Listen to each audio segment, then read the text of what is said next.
सबके देखते हुए तृणबुल लताओं के समूह से उद्धव जी महाराज सबके सामने प्रकट हो गए।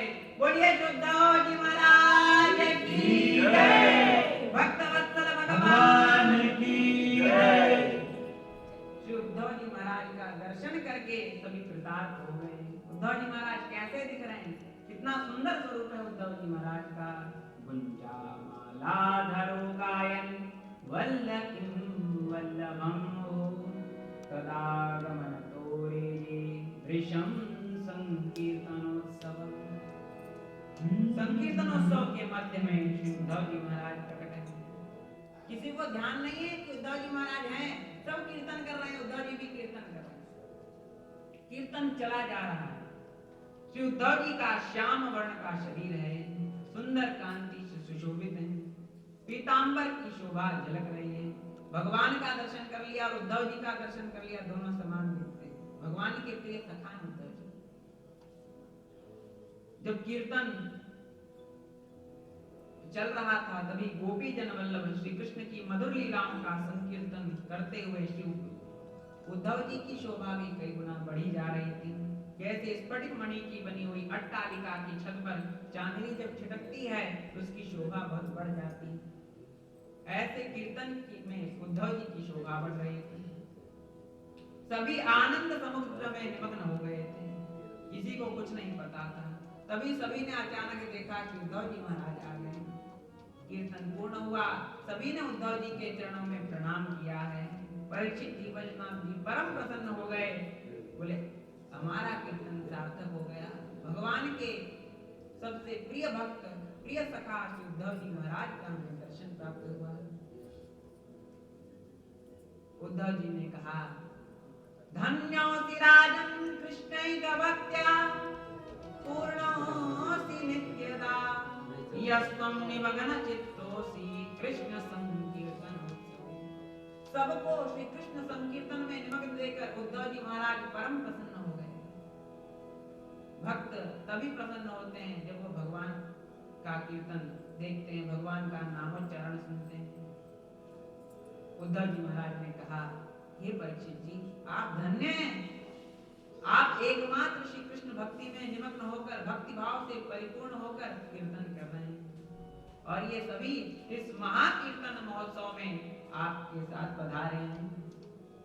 बड़े सौभाग्य की बात है, श्री कृष्ण पत्नियों और वैष्णव जी तुम्हारी बड़ी प्रीति है। श्री कृष्ण पत्नियों वैष्णव जी परीक्षित जी,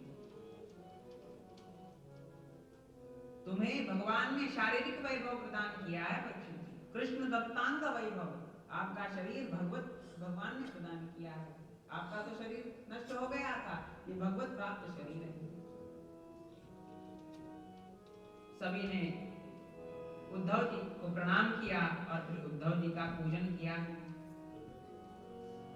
उद्धव जी कहते हैं श्री कृष्ण प्रकाश प्राप्त हुए बिना किसी को अपने स्वरूप का बोध नहीं हो सकता।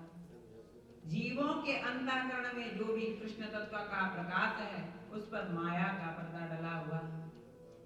भगवान श्री कृष्ण की दक्षिण चरण में तुम्हारा चिन्ह बना हुआ है वैष्णव जी, आप भगवान के पार्षद हैं। बोले आप कभी भी अपने आप को भगवान से अलग मत समझना। अष्टाविंशे द्वापरान्ते स्वयमेव तदा हरि उत्सवन्नी राज्यं माया तत्प्रकाशो भवेत् तदा। 28वें द्वापर के अंत में जब भगवान श्री हरि प्रकट होते हैं और अपनी माया का अपसार करते हैं, तब भगवान का दर्शन रूपी प्रकाश जीवों को प्राप्त होता है।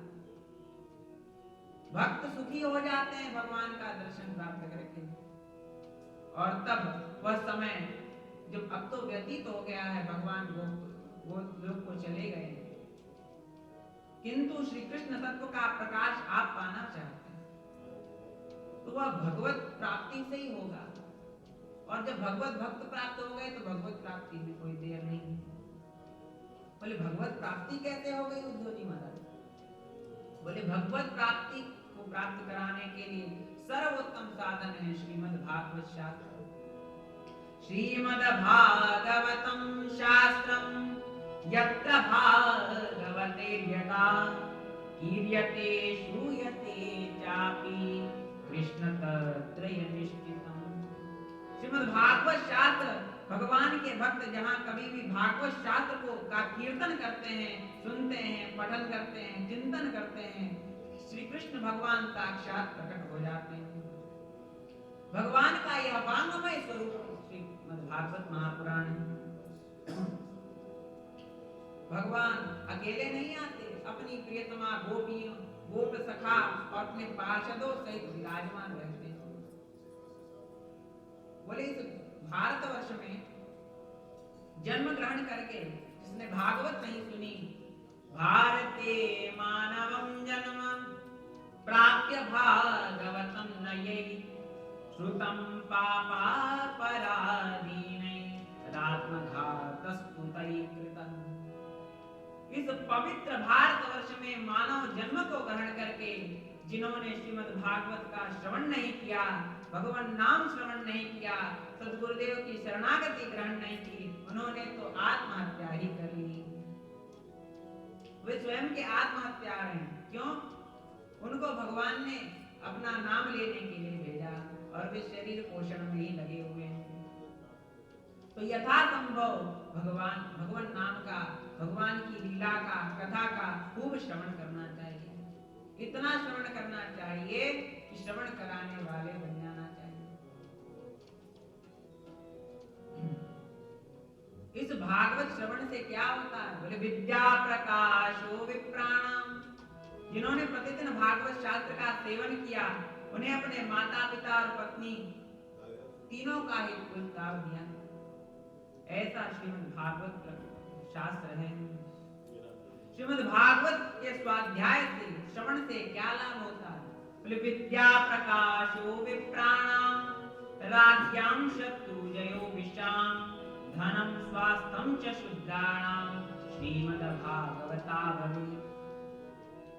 ब्राह्मणों को विद्या प्रकाश ज्ञान प्राप्त होता है, राजा क्षत्रिय को शत्रुओं पर विजय प्राप्त होता है, वैश्यों को अपार धन प्राप्त होता है और शूद्र को स्वास्थ्य की प्राप्ति होती है।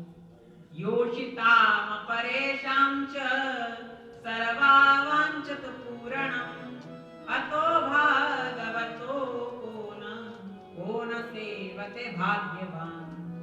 इस भागवत को भाग्यवान सुनते हैं जिनका भाग्य उदय हुआ है। भाग्य अस्ताति भाग्यवान। इस भागवत का श्रवण सुनने से ही जो भाग्यवान है, भाग्यवान का भी भाग्य खुल जाता है। चाहे नारी हो, पुरुष हो, कोई हो, सबको भागवत श्रवण का अधिकार प्राप्त है, क्योंकि यह स्वयं भगवान है। बोलो भागवत भगवान की जय। अनेक जन्मों तक साधना करने पर यह मनुष्य जन्म प्राप्त होता है और मनुष्य जन्म की पूर्ण सिद्धि तब है जब उसे श्रीमद् भागवत की प्राप्ति हो गई, गुरुदेव की प्राप्ति हो गई, भगवान से भागवत का प्रकाश प्राप्त होता है और जिससे भगवत भक्ति उत्पन्न होती है। श्री उद्धव जी महाराज कह रहे हैं, मैं तुम्हें आख्यायिका सुनाता हूं परीक्षित, सुनिए, जिसे मेरे श्री सद्गुरुदेव भगवान देवगुरु श्री बृहस्पति जी ने सुनाई थी। बहुत सुंदर आख्यायिका है। जब आप श्रीमद् भागवत की आपको मैं परंपरा बताता हूं, क्या है? बोले जैसे एक पिता अपने पुत्र को अपना कुल गोत्र नाम बताता है, वैसी भागवत की भी परंपरा। उद्धव जी ने कहा, जब भगवान श्री कृष्णचंद्र जी की इच्छा हुई कि एको हम बहुश्याम, उन्होंने अपने दिव्य विग्रह से तीन पुरुषों को प्रकट किया। प्रथम ब्रह्मा जी, द्वितीय विष्णु जी, तृतीय शिव जी, और तीनों को उनके अधिकार में स्थित कर दिया। रजोगुण की प्रधानता श्री ब्रह्मा जी में, सत्वगुण की प्रधानता श्री विष्णु जी में और तमोगुण की प्रधानता श्री रुद्र भगवान शंकर जी में। भगवान ने इन तीनों को क्रमशः जगत की उत्पत्ति के लिए ब्रह्मा जी, पालन के लिए विष्णु जी और संहार के लिए शिव जी को अधिकार प्रदान कर दिया। और भगवान के नाभि कमल से उत्पन्न ब्रह्मा जी ने उन अधिकार को प्राप्त करके सृष्टि प्रारंभ की। प्रार्थना किया उन भगवान से, क्योंकि सृष्टि प्रारंभ किया तो उन्हें रजोगुण बाधित करने लगा। उन्होंने भगवान से प्रार्थना की, नारायणादि पुरुषम परमात्मन नमोस्तुते। हे आदि पुरुष नारायण, आपको नमस्कार है, प्रणाम है प्रभु। आपने मुझे सृष्टि कर्म में लगाया है, किंतु सृष्टि कर्म में मुझे रजोगुण बाधित कर रहा है। मैं सृष्टि कार्य कर रहा हूं, किंतु आपका भजन नहीं कर पा रहा हूं, इससे मुझे बचाइए प्रभु। बृहस्पति जी कहते हैं तब भगवान प्रकट हो गए। बोले सुनिए ब्रह्मा जी, यदा तु भगवान स्तमयि श्रीमद्भागवतम पुरा उपदिश्यात् ब्रह्मन् सेवनैव सिद्धये। पूर्व काल में भगवान ने ब्रह्मा जी को श्रीमद् भागवत शास्त्र का उपदेश किया, भागवत प्रदान की और कहा आप इसका पाठ कीजिए। और ब्रह्मा जी सप्ताह पारायण करते हैं, वेदों का पाठ करते हैं, सृष्टि की रचना करते हैं, जहां भगवान अवतार ग्रहण करते हैं वहां जाते हैं। इस प्रकार ब्रह्मा जी सुखी हो गए। श्री ब्रह्मा जी श्रीमद् भागवत का उपदेश प्राप्त करके 57 भंगाय सप्ताहं संवर्धयत्। श्री कृष्ण की नित्य प्राप्ति के लिए 7 आवरणों को भंग करने के लिए श्रीमद् भागवत सप्ताह पारायण करने लगे और नित्य करते हैं। सप्ताह यज्ञ की विधि से 7 दिनों तक भागवत पारायण करते हैं। अब ब्रह्मा जी का वर पूर्ण हो गया तो प्रसन्न हो गए, बोले अब मुझे चिंता नहीं। ब्रह्मा जी भगवत स्मरण पूर्वक भागवत पाठ कर रहे थे। विष्णु जी ने देखा ब्रह्मा जी बड़े आनंदित हैं और हम पालन करते हैं, हमें भी समस्या है क्या?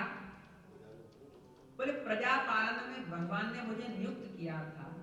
श्री विष्णु जी ने भगवान से प्रार्थना की कि हे आदि पुरुष नारायण, आपकी आज्ञा के अनुसार मैं प्रजा पालन कर रहा हूं और काल कर्म में जब धर्म की हानि होती है तब अनेक अवतार भी धारण करता हूं कि ना, किंतु फिर जैसा होता है वैसा आपके आज्ञा अनुसार करता हूं। यज्ञों के कर्मों को प्रदान करता हूं, संसार बंधन से जो मुक्त होना चाहते हैं उन्हें मुक्ति देता हूं, जो विरक्त हैं उन्हें विरक्ति देता हूं, 5 प्रकार की मुक्ति देता हूं, मुक्ति सायुज्य सामीप्य आदि मुक्ति देता हूं।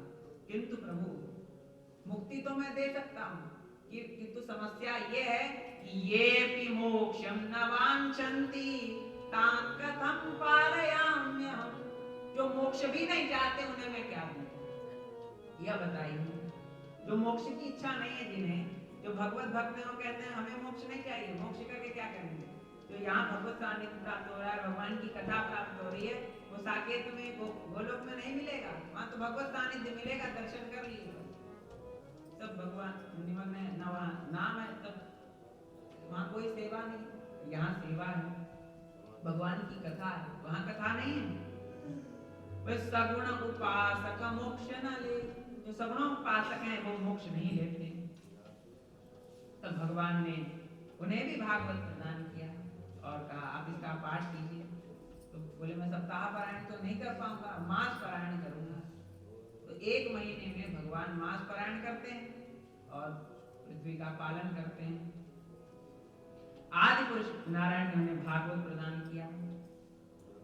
लक्ष्मी जी को कथा सुनाते हैं भगवान। लक्ष्मी जी ने कहा प्रभु आपने 1 मास कथा सुना ली, अब मैं सुनाऊं? तो लक्ष्मी जी 2 मास कथा सुनाती हैं और इतनी सुंदर सुनाती हैं, भगवान सुनते रहते हैं। क्यों? भगवान विष्णु जी अधिकार में स्थित है, उन्हें पालन करना है, किंतु लक्ष्मी जी आनंदित होकर भगवान को कथा सुनाती हैं और विष्णु जी सुनते हैं प्रेम से। अब विष्णु जी भी सुखी हो गए। शिव जी ने देखा ये सब सुखी हैं दोनों, ब्रह्मा जी विष्णु जी, और मुझे संहार का देवता बना दिया है। मुझे भी एक समस्या है क्या? भगवान रुद्र महादेव ने भी उन परम पुरुष नारायण से प्रार्थना की प्रभु नित्य नैमित्तिके चैव संहारे प्राकृते तथा शक्तयो मम विद्यन्ते देव देव मम प्रभु। श्री रुद्र भगवान शंकर जी ने प्रार्थना की कि मुझे नित्य नैमित्तिक और प्राकृतिक संहार की शक्तियां तो प्राप्त हैं, किंतु आत्यंतिक संहार की शक्तियां नहीं प्राप्त हैं। यही मुझे दुख है, इस कमी की पूर्ति कीजिए, यही आपसे प्रार्थना है। बृहस्पति जी कहते हैं कि भगवान ने उनको भी श्रीमद् भागवतम तस्मात् अपि नारायणं ददौ सतु संवेदनादस्य जिये चापि तमोगुणम्। श्रीमद् बृहस्पति जी कह रहे हैं कि रुद्र भगवान को भी भगवान ने भागवत प्रदान की और तब से भगवान सदाशिव परम वैष्णव हो गए, सदाशिव हो गए। सदाशिव रुद्र 1 वर्ष में भागवत पारायण करते हैं। और महाराज मैं ना 7 दिन में कर पाऊंगा ना 1 मास में, क्यों मुझे कार्य मेरे यहाँ भूत प्रेत रहते हैं, कोई ले गया पोथी फाड़ देगा, क्या करेंगे। इसलिए हम तो 1 वर्ष में करेंगे सुरक्षित रख के, जब हमें समय होगा हम करेंगे, 1 वर्ष में सुनाएंगे। और सदाशिव विराजित तो होते हैं, भागवत की कथा कहते हैं, भक्तजन सुनते हैं। इस प्रकार भागवत के प्रभाव से शंकर जी को भी तमोगुण पर उन्होंने विजय प्राप्त कर लिया। तभी शंकर जी समाधिस्थ होकर भागवत पारायण करते हैं और काशी में मुक्ति प्रदान करते हैं जीवों, राम नाम सुनाते हैं। बोलो शंकर भगवान की जय। शंकर जी परम वैष्णव हैं। वैष्णवा नाम यथा शंभु। वैष्णव की परिभाषा क्या है? शंकर जी कहते वैष्णव बोले अस्ति क्षमालाम हृदय कृष्ण नाम जीवाग्र भागे वध कृष्ण तत्वम्। अस्ति क्षमालाम हृदय कृष्ण नाम जीवाग्र भागे वध कृष्ण तत्वम्। जन्मस्तके शवपादनीयं शिवं महाभागवतं नमामि। शिवं महाभागवतं नमामि। शंकर जी महाभागवत हैं। कृष्ण नाम भी लेते हैं, राम नाम भी लेते हैं, नाम में कोई भेद नहीं। तो वैष्णवा नाम यथा शंभु। शंकर जी भगवान के इतने बड़े भक्त हैं कि अखंड नाम लेते हैं। कोई सामने आ गया फिर भी नाम की रटन नहीं छूटती। हजारों वर्षों तक नामस्थ समाधि लगा लेते हैं, नाम लेते ही रहते हैं। और शंकर जी जैसा कृपालु कोई नहीं। देवताओं ने समुद्र मंथन किया, विष निकला और पहुंच गए शंकर जी के पास ले गए। कितने कृपालु हैं। बोले जरत सकल सुरविंद विषम गरल जेहि पान किए कौन भजसी मति मंद ओ कृपा शंकर सरिस। देखा कि देवता और जीव संकट में हैं, उनके संकट का निवारण करने के लिए उन्होंने विषपान कर लिया। उद्धव जी महाराज कह रहे हैं श्रीमद् भागवत के महात्म संबंध में यह आख्यायिका मेरे गुरुदेव ने मुझे सुनाई है और मैंने आपको सुना दी। श्रीमद् भागवत जी का उपदेश प्राप्त कर श्री चरणों में प्रणाम कर मैं बहुत आनंदित हुआ। मुझे मेरे गुरुदेव से श्रीमद् भागवत प्राप्त है। भगवान विष्णु की रीति को मैंने स्वीकार किया है। परीक्षित मैं 1 मास तक श्रीमद् भागवत पारायण करूंगा और सुनाऊंगा। बोले ये तो बहुत अच्छी बात है, रसास्वादन होगा कथा का। महाराज रसास्वादन तो होगा। और परीक्षित जी कह रहे हैं महाराज आप भगवान के परम सखा हैं, आप रसास्वादन कराएंगे तो भगवान नित्य विहारी ने मुझे अपनी प्रियतम सखी गोपियों के रूप में मुझे स्थापित कर दिया है। मैं उनकी चरण रज को प्राप्त करता हूँ, भागवत का पारायण करता हूँ और बद्रिकाश्रम में तपस्या भी करता हूँ। परीक्षित जी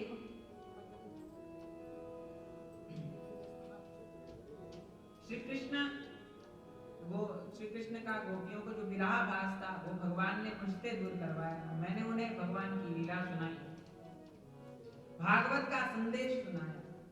गोपियों को तो विरह भास था, वे मुक्त हो गई, भगवान के धाम में चली गई। इस रहस्य को कोई नहीं समझ सका, किंतु मैंने चमत्कार प्रत्यक्ष देखा।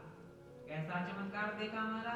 बोले जिस समय प्रभासक क्षेत्र में भगवान पीपल के वृक्ष के नीचे विराजमान थे, उस समय मैं भगवान के चरणों में पहुंच गया और भगवान ने मुझे श्रीमद् भागवत विषय उपदेश किया, जो एकादश स्कंद में वर्णित है। इसका हम आगे श्रवण करेंगे।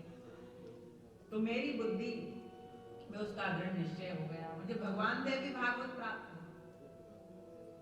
उसी के प्रभाव से मैं बद्रिकाश्रम में निवास करता हूँ, भगवान नाम